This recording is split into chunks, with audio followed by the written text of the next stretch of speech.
Dear student, जो हमें next fundamental of human rights पढ़ना है वो है जस्टिस। टर्म जस्टिस जो है वो लैटिन वर्ड जस्टिशिया से ड्राइव किया गया है, जिसका मतलब है फिटिंग, बाउंड, टाई और ज्वाइनिंग, यानी किसी चीज़ को उसकी अपनी असल हालत में रखना। डिफरेंट पॉलिटिकल स्कॉलर्स ने, फिलोसोफर ने, इकोनॉमिक्स ने, सोशियोलॉजिस्ट ने, रिलीजियस लीडर्स ने इनको टाइम टू टाइम डिफरेंटली जो है वो एक्सप्लेन किया है, डिफाइन किया है। और टर्म जस्टिस का जो मतलब है वो भी with the passage of time जो है वो चेंज होता रहा है।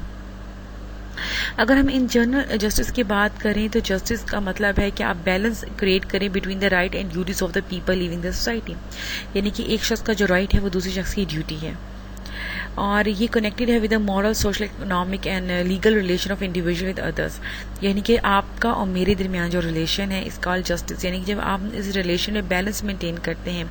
हम सोसाइटी में रहते हैं, हमें किसी न किसी इंसान की ज़रूरत होती है अपने डिफरेंट जो है काम को परफॉर्म करने के लिए। जब उस काम को परफॉर्म करते हैं उसमें हम कुछ मॉरल स्टैंडर्ड्स को जो है वो मेंटेन करते हैं या उनको मद्देनज़र रखते हैं। इट्स कॉल्ड जस्टिस, यानी कि उसको किसी न किसी आप क्राइटेरिया या स्टैंडर्ड के अकॉर्डिंगली कोई ना कोई काम करते हैं, वो जस्टिस होता है।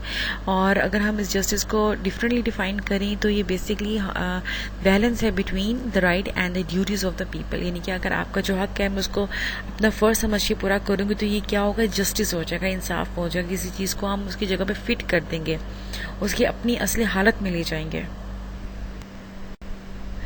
अगर इसकी डेफिनेशन डिफरेंट स्कॉलर्स के अकॉर्डिंगली डिफाइन करें तो चार्ल्स मेरिन कहते हैं justice consist of a system of understanding and procedure through which each in accordant with agreed upon as a fair.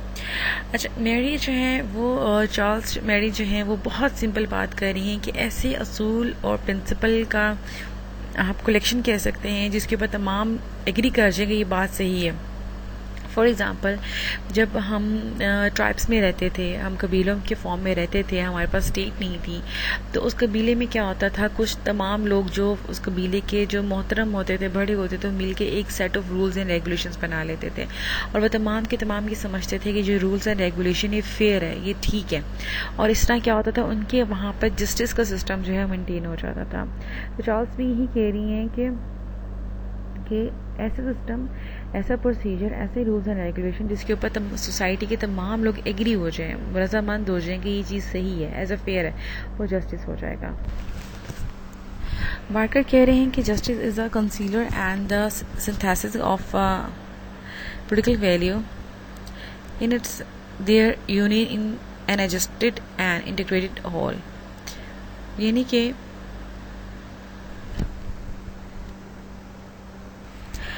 हमें दो चीज़ों पे इस डेफिनेशन फोकस करना है। First one is a synthesis, second one is a concealer.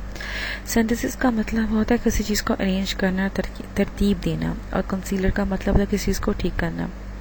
तो भाकर ये कह रही हैं कि जो जस्टिस है वो बेसिकली एक ऐसा प्रोसेस है, या एक ऐसे वैल्यू है, पॉलिटिकल वैल्यू है, जिसके थ्रू हम चीज़ों को इस्लाह करते हैं। रिकंसीलर का मतलब ठीक करते हैं, एंड सिंथेसिस का मतलब तरतीब देते हैं, ताकि वो क्या हो सके, वो एडजस्ट हो सके और इंटीग्रेटेड हो सके एज अ होल, यानी कि ऐसे रूल्स एंड रेगुलेशन को हम जस्टिस के लिए, ऐसे रूल्स एंड रेगुलेशन को हम बनाते हैं, उनको इस्लाह करते हैं, उनकी तरतीब देते हैं, ताकि वो एज अ होल हमारी सोसाइटी में इंटीग्रेट हो सकें और एडजस्ट हो सकें। यानी कि हम ऐसे रूल्स एंड रेगुलेशन नहीं बना सकते हैं जो सोसाइटी के लिए एक्सेप्टेबल ना हो, हम ऐसी चीज़ों को तरतीब नहीं दे सकते जो सोसाइटी के लिए जो है बिल्कुल भी एडजस्टेबल ना हो। तो हमें ऐसे रूल्स एंड रेगुलेशन को, ऐसे पोलिटिकल वैल्यूज़ को जो है वो सिंथेसाइज करना है, यानी कि तरतीब देना है। रिकंसीलर का मतलब है उसको इस्लाह करनी है, ताकि वो पूरी सोसाइटी में यूनियन बन के एडजस्ट भी हो जाए और इंटीग्रेटेड, यानी कि उससे मिल भी जाए। सेंट सिमन क्या कहते हैं, from each according to his capacity to each according to his need.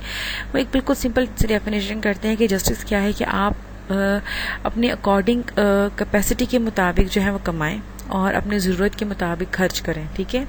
यानी कि आपकी जितनी कैपेसिटी है आप उसके अकॉर्डिंगली जो है वो अर्न करें, कमा रहे हैं, और to each according to his need, और खर्च कैसे कर रहे हैं, अपने आप ज़रूरत के मुताबिक कर रहे हैं। अगर आप इन तीनों डेफिनेशंस में से जो अगर आप मोस्ट अप्रोप्रिएट डेफिनेशन देखें जस्टिस के, तो किसकी है, चार्ल्स की है। अगर हम जस्टिस का मीनिंग देखें तो it is very difficult to give precise meaning of term justice, यानी कि डिफरेंट ऑथर्स, डिफरेंट स्कॉलर्स जो है जस्टिस को डिफरेंट जो है वो इंटरप्रिटेट करते हैं और टाइम टू टाइम इसकी मीनिंग जो है डिफरेंट रहा है। फॉर एग्जांपल, एक वक्त ऐसा भी था जब स्लेवरी को जस्टिफाई समझा जाता था। वो समझते थे कि जो ब्लैक पीपल है उनको गुलामी होना चाहिए और यही जस्टिस है। एक वक्त ऐसा भी था जिसमें सिर्फ मर्दों के पास राइट टू वोट था, यानी कि वोट जो थे सिर्फ मर्द डाल सकते थे। उस टाइम पे वो सिस्टम जो था वो जस्टिस बेस्ड था, इसलिए इसकी एग्जैक्ट मीनिंग को डिफाइन करना जो है वो डिफिकल्ट है। लेकिन अगर हम इसकी ऑर्डिनरी सेंस देखें तो justice mean to give an aggregate party which is due to it and punish an individual group of individual and agency whenever offense is committed। यानी कि ऑर्डिनरी मीनिंग में क्या है जस्टिस के, अगर कोई बंदा कोई गलती करता है या किसी को हार्म करता है या सोसाइटी के जर्नल रूल एंड रेगुलेशन को वायलेट करता है, आप उसको पनिश करें। ये क्या है, एक ऑर्डिनरी सेंस है। अगर हम जस्टिस के नैरो सेंस के बारे में बात करें तो associated with the legal system and legal process in a society. In this sense, it relates to the settlement of dispute through judicial bodies। यानी कि हम अक्सर, यानी कि मोस्टली लोग जब जस्टिस का नाम लिया जाता है उनके ज़हनों में अदालतें, कोर्ट कचहरियाँ आती हैं। तो नैरो टर्म में यही है कि जब आप किसी भी डिस्प्यूट को सेटल करने के लिए, किसी मसले को, किसी लड़ाई झगड़े को सेटल करने के लिए आप जब अदालतों को रुख करते हैं, अदालतों के पास जाते हैं ताकि आपका जो है वो मसले हल हो सकें, उसके लिए आप लीगल प्रोसीजर को अडॉप्ट करते हैं, लीगल सिस्टम को अडॉप्ट करते हैं, वो क्या है, जस्टिस है। देखिए, हम सब एक सोसाइटी में रहते हैं और एक शख्स जो है वो दूसरे शख्स से एसोसिएट है, लिंक्ड है। हम सब की कुछ राइट्स एंड ड्यूटीज़ हैं, हमें उन कुछ जो है राइट्स को हम फुलफिल करते हैं ताकि हम अपनी ड्यूटीज़ परफॉर्म कर सकें। हम ड्यूटीज़ परफॉर्म करते हैं ताकि दूसरे लोग जो हैं वो हमारे जो है वो अपने राइट्स को जो है वो इंजॉय कर सकें। जस्टिस जो है बेसिकली एक पीस लेकर आता है सोसाइटी में, जेन्युइन रिस्पेक्ट फॉर पीपल लेकर आता है, फेयरनेस, इंसाफ लेकर आता है, फेयर प्ले, सबके साथ इंसाफ से चलने के लिए बात करता है, फेयर माइंडनेस, इक्विटी, बराबरी की बात करता है, इम्पार्शियलिटी की बात करता है, लेक ऑफ बायसनेस की बात करता है, न्यूट्रलिटी की बात करता है, यानी कि ओपन माइंडनेस की बात करता है। यानी कि अगर हम जस्टिस के साथ एसोसिएट डिफरेंट फायदे देखें या डिफरेंट एक्सपेक्ट्स देखें तो क्या है कि जस्टिस इंसाफ की बात करता है, सही रहने की बात करता है, जिसमें दूसरे लोगों के साथ genuinely respect for the people की बात करता है, इक्विटी की बात करता है, फेयर प्ले की बात करता है। यानी कि इसके साथ और डिफरेंट कॉन्सेप्ट है जो एसोसिएटेड है, जो सोसाइटी के अंदर वेलबींग लेकर आते हैं। इसी तरह अगर जस्टिस द लीगल और philosophical theory by which fairness is administrated, the concept of justice different in every culture. Again जो जस्टिस का डेफिनेशन है वो कल्चर टू कल्चर वेरी करता है। जैसा कि मैंने आपको पहले बताया कि ब्रिटिश कल्चर में जो स्लेव थे उनको ब्लैक रखा जाता था, यानी कि जो ब्लैक पीपल थे दे आर स्लेव, तो उनके अकॉर्डिंगली वो जस्टिस था, वो इंसाफ था। अगर हम इस्लामिक कल्चर की बात करें तो हमारे यहाँ इंसाफ क्या है कि अमीर, गरीब, काला, गोरा जो है उनका कोई भी रंग, नस्ल, तासुब हो और सबके सब बराबर है, ये इंसाफ है और कानून की बालादस्ती यानी कि रूल ऑफ लॉ है। अगर हम कैरेक्टरिस्टिक्स ऑफ जस्टिस के देखें तो क्या है, ये सोसाइटी में वेलफेयर लेकर आती है, खुशियाँ लेकर आती है, एथिकल कॉन्सेप्ट लेकर आती है कि आपने हर चीज़ इंसाफ के साथ करनी है, बाय लॉ करनी है, बाय रूल्स एंड रेगुलेशन करनी है। चेंजेबिलिटी है, यानी कि जस्टिस जो है with the passage of time जो है वो चेंज होता रहता है। फुलफिलमेंट ऑफ रीजनेबल इंटरेस्ट, यानी कि एक बंदे का ऐसा इंटरेस्ट जिसकी पीछे रीज़न हो, जिसकी वजह लॉजिक हो। और फॉर एग्जाम्पल इंसाफ ये भी कहता है कि आपने किसी की प्रॉपर्टी पर जो है वो कब्जा नहीं करना। ये क्या है, एक रीज़नेबल बात है, यानी कि ऐसी बात जिसकी वजह से लॉजिक है। तो हम दूसरे इंसान की जो रीज़नेबल इंटरेस्ट है उसको फुलफिल करते हैं, हम अपनी ड्यूटीज़ परफॉर्म करते हैं to provide everybody is reasonable share, और जो जिसका जो हक बनता है उसको हम वो प्रोवाइड करते हैं अपनी ड्यूटी परफॉर्म करके। फॉर एग्जाम्पल ये स्टेट का हक है कि वो हमसे टैक्स ले, क्योंकि वो हमें बहुत सारी फैसिलिटीज़ प्रोवाइड कर रहे हैं।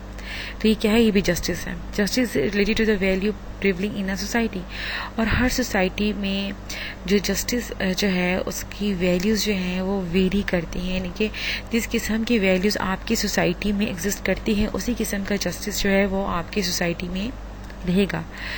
जैसे इंडिया में एक वैल्यू है, एक कल्चर है कि जब औरत बेवा हो जाती है, विडो हो जाती है, तो उसको सती कर दिया जाता है, उसको सफ़ेद कपड़े और इसको सोसाइटी से बिल्कुल अलग थलग कर दिया जाता है, लेकिन और वो उनके नज़दीक उनके सोसाइटी का जो है वो इंसाफ है।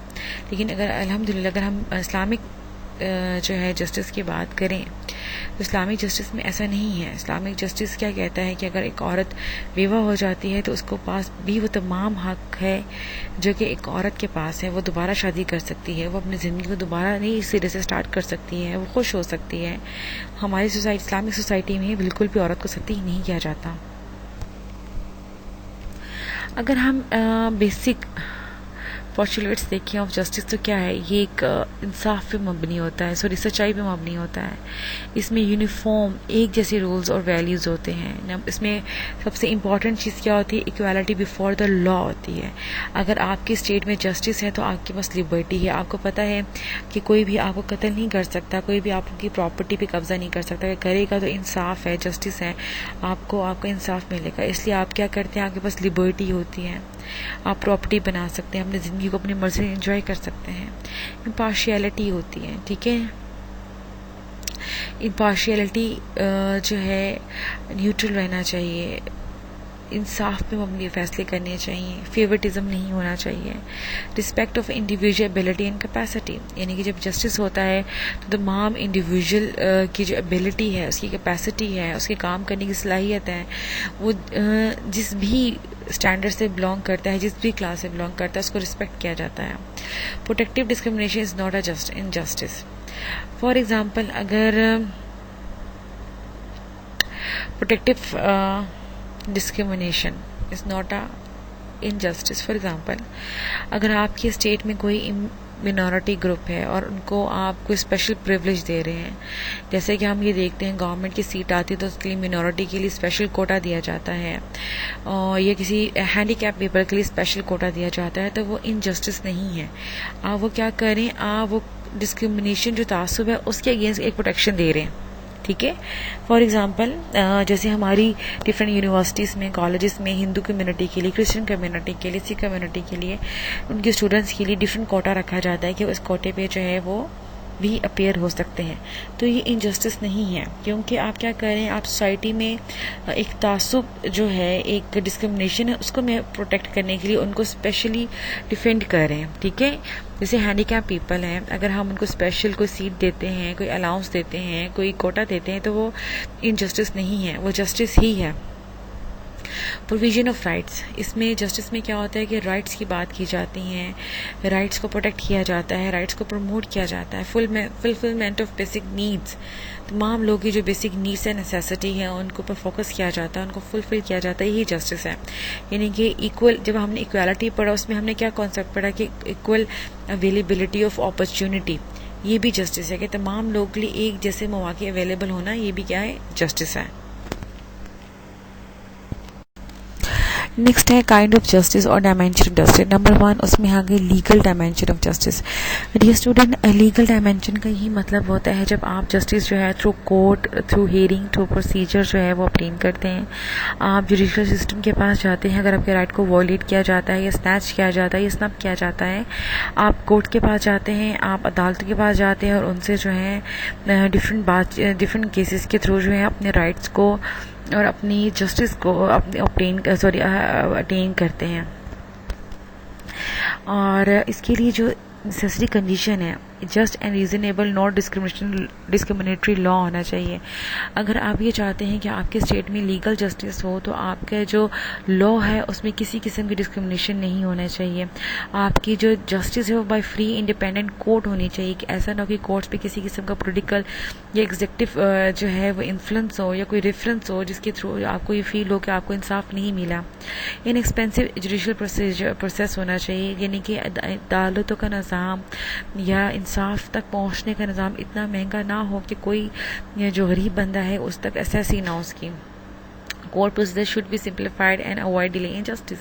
जितनी भी कोर्ट्स हैं उनके प्रोसीजर जो हैं वो बहुत ज़्यादा सिंपल हो, कि इजी टू अंडरस्टैंड हो, और ऐसा ना हो कि जस्टिस डिले हो जाए। यानी कि कहते हैं ना तारीख पे तारीख, वो सिस्टम नहीं होना चाहिए, बल्कि इंसाफ जो है फुली मिलना चाहिए, केस जो है फुली सॉर्ट आउट होना चाहिए, और सबसे इम्पॉर्टेंटली रूल ऑफ लॉ होना चाहिए। अगर आपके मुल्क में कानून की बालादस्ती है, तमाम लोग कानून की नज़र में बराबर हैं, कोई भी कानून से अबव नहीं है, तो डेफिनेटली आपके स्टेट में जस्टिस जो है वो प्रिवेल करेगा।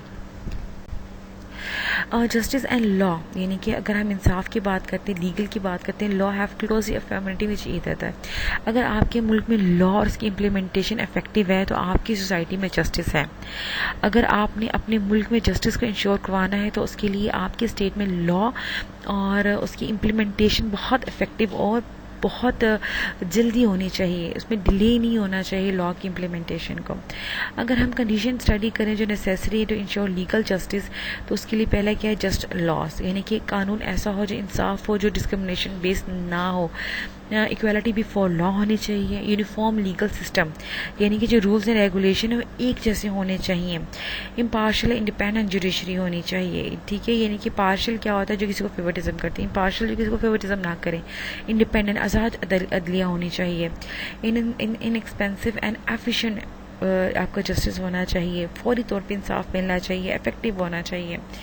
और आपकी जितनी भी लेजिस्लेटिव बॉडी है उसको डेमोक्रेटिक होना चाहिए। बाय द डेमोक्रेटिक यानी कि उनके जो रिप्रेजेंटेटिव हैं, लोग हैं, वो थ्रू इलेक्शन आने चाहिए, जिनको ये पता हो कि हमने अपने काम के लिए, अपने लॉ मेकिंग के लिए आवाम को हम जवाबदेह होंगे। जो नेक्स्ट डायमेंशन है वो है political dimension. Political dimension mean जब आपके पास तमाम के तमाम पॉलिटिकल राइट्स होते हैं, जैसे इसमें मैंने मेंशन किया यूनिवर्सल अडल्ट फ्रेंचाइज का मतलब है right to vote, right to contest election, आप इलेक्शन लड़ सकें, right to criticise the government, right to form political party, कोई पॉलिटिकल पार्टी बना सके, राइट टू प्रोटेस्ट, आप एहतजाज करने का हक रखते हैं, राइट टू पटिशन, गवर्नमेंट के अगेंस्ट आप कोई भी पटिशन यानी कि कोर्ट तक जा सकते हैं, रिस्पेक्ट ऑफ ह्यूमन राइट्स होना चाहिए, protection of interest of minorities, यानी कि आपके स्टेट में अगर कोई मिनॉरिटी ग्रुप है, कोई अकलियत है, तो उनके इंटरेस्ट को बाकायदा प्रोटेक्ट करना है। Political authority should be based on consent of the people, यानी कि आपके MNAs हैं, MPs हैं, member of national assembly, provisional assembly जो है वो बाकायदा आपकी वोट्स के थ्रू से आए हों, आपके रिप्रेजेंटेटिव हों। डेमोक्रेटिक सिस्टम होना चाहिए, इसमें इलेक्शंस जो है सबसे इम्पॉर्टेंट एलिमेंट है। Special provisions for the protection of interests of backward classes and backward tribes, यानी कि ऐसे लॉज बनाने चाहिए, ऐसे रूल्स एंड रेगुलेशन बनाने चाहिए जो बाकायदा बैकवर्ड एरियाज को, बैकवर्ड ट्राइब्स को जो है वो सपोर्ट करते हों, ठीक है। उनकी देखिए फॉर एग्जांपल अगर हम तमाम के तमाम इन्वेस्टमेंट लाहौर पे कर देंगे तो Lahore is already a developed state है। इसके बजाय अगर हम पाकिस्तान, पंजाब के साउदर्न एरियाज पे फोकस करें तो ये जस्टिस है, जहाँ पे इतने अच्छे कॉलेजेस नहीं हैं, यूनिवर्सिटीज़ नहीं हैं, एरिया इतना ज़्यादा डेवलप्ड नहीं है, इंफ्रास्ट्रक्चर नहीं है, तो ये क्या है, ये जस्टिस है। तो जस्टिस का एक डिमांड ये भी कि जो आप बैकवर्ड एरियाज़ हैं उन पर ज़्यादा से ज़्यादा फोकस करें। ये है आपका political dimension of justice. Political justice stand for free and fair participation of people in the political sphere, यानी कि आपकी फ्री, आज़ाद, फेयर और इंसाफ पे मबनी आपकी पार्टिसिपेशन होनी चाहिए। आपको वोट डालने का हक होना चाहिए ताकि आप अपने पॉलिटिकल एक्सप्रेशन बता सकें कि आप किस पॉलिटिकल पार्टी को जो है वोट डालते हैं। One vote one man one value होना चाहिए। हमने इक्वालिटी में भी पढ़ा था कि अगर आपके स्टेट लिबरल डेमोक्रेसी है तो उसका हर इंसान के पास, हर आदमी के पास एक वोट होता है, ठीक है, एक आदमी के पास एक ही वोट होता है और उसकी वोट की जो वैल्यू है वो भी सेम ही होती है। ऐसा नहीं है कि गरीब वोट डाल रहा है तो उसकी वैल्यू कम है, तो अमीर डाल रहा है उसकी वैल्यू ज़्यादा नहीं। अमीर और गरीब यानी कि जितने भी सेगमेंट्स हैं आपके सोसाइटी में उन सब के पास वोट का राइट है अगर वो 18 साल से ऊपर है, और उन सब की वोट की जो वैल्यू है वो क्या है, सेम है। इसमें अगेन इक्वल अपॉर्चुनिटी होनी चाहिए कि आप इलेक्टेड हो सकें, आप इलेक्शन में खड़े हो सकें, आप कोई पब्लिक ऑफिस को होल्ड कर सकें, अपने आप फ्रीडम ऑफ एक्सप्रेशन होना चाहिए।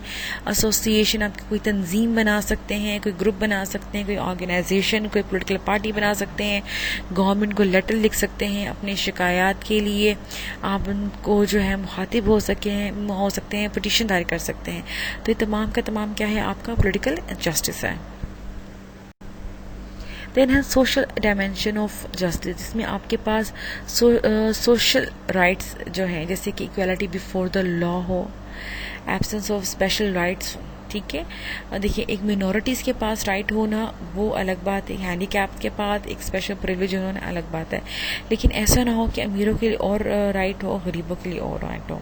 प्रोहिबिशन ऑफ डिस्क्रिमिनेशन, किसी किस्म का जो है ना डिस्क्रिमिनेशन नहीं करना चाहिए। टू एंड कास्ट सिस्टम, ये जो आप ये कास्ट बनी हुई है, क्लासेस बनी हुई हैं, इसका खात्मा होना चाहिए। अपर लोअर मिडिल क्लास का खात्मा होना चाहिए, तमाम कानून की नज़र में बराबर है।